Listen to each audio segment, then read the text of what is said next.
خصوصا احنا طلاب العلم. يا اخوتي، يا اعزتي، وصيتي لنفسي اولا ولكم ثانيا. اول شيء الدرس احنا علما جايين ندرسه، علما جايين ندرسه. تعرف الغايه شنو هي علما؟ اول ما دخلنا الحوزه لعله ما نبهونا، لكن بعد ذلك قد نلتفت. اذا ما ملتفت الان التفت. فليكن هدفك الله. الله يعني شلون الله؟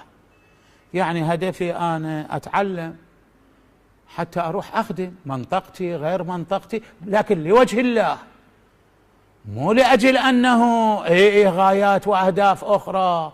لا لا لا لا لا، كل الغايات وكل الأهداف أخرجها من قلبك.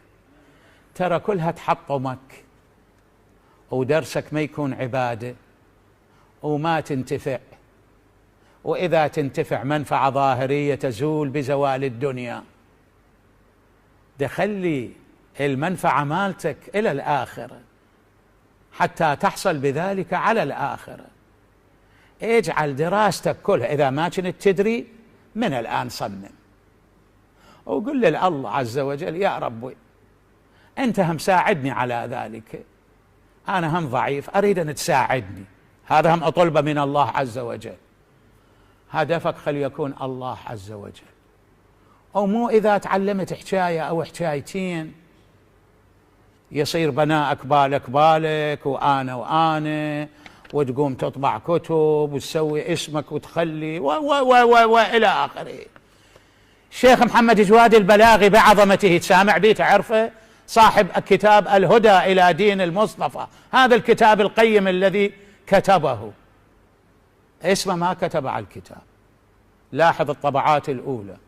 أنا هاي من الأشياء التي نبهني عليها والدي قدس سره، وأخذت من نفسي مأخذا كبيرا. ألفه في سامراء في مدرسة المجدد الشيرازي، الهدى إلى دين الطبعة الأولى كان عند والدي موجودة ولاحظتها. المراسلة على الغلاف موجود، إذا تردون تراسلون إشكال سؤال. سامراء مدرسة المجدد الشيرازي كاتب الهدى. من هو كاتب الهدى؟ ما كاتب اسمه. ليش؟ لأن هدف ليس الدنيا، هدف الله عز وجل.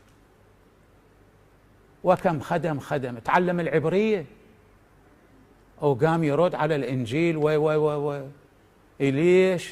لله عز وجل. إذن تعالوا أخوتي وأعزتي جميعا من الآن خلي نصمم. الشيطان هم ما تحاول تخليه على جانب، واستعن بالله وقل له: الله إلهي خذ بيدي، ومن الآن أريد دراستي وكل شغلتي تكون لوجهك الكريم لا لشيء. أصمم على أنه الأشياء هاي اللوازم الدنيوية، تدري اللوازم الدنيوية شنو شقد؟ كلها تجنبها. نسأل الله تبارك وتعالى أن يأخذ بأيدينا إلى الصواب، وأن يوفقنا للخير في الدنيا وفي الآخرة.